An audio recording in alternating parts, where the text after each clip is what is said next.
looking at number 5, we're doing an analysis of the graph, and a lot of it we can figure out before we even graph it. So what is the degree of the polynomial? That's just our highest power, so that's going to be 4. At most, how many x-intercepts can this polynomial potentially have? That's just the same as the degree. So at most, 4 times will it intercept there. At most, how many turning points can the polynomial potentially have? That is always 1 less than the degree.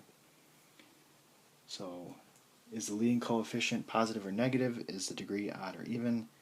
This is positive, and this is even. So my case here would be this is going up as we go to the right, and it's going up as we go to the left. So another way of writing that is that this y goes to infinity as x goes to infinity, or y goes to infinity as x goes to negative infinity. So this really means that y is going up as you go to the right, and y is going up as you go to the left.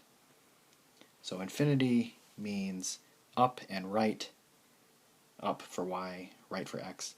Negative infinity means down for y and left for x. So let's graph this.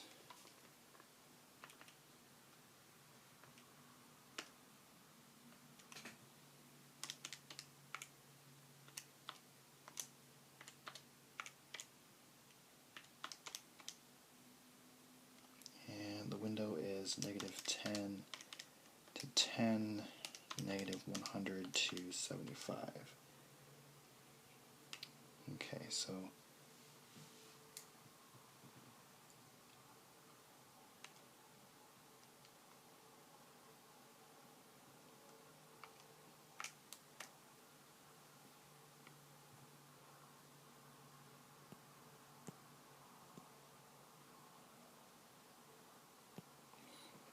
how many x-intercepts does the polynomial actually have? This would be 2.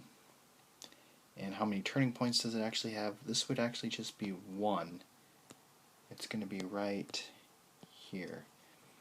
It does kind of a weird thing here, but it never changes from increasing to decreasing, or decreasing to increasing.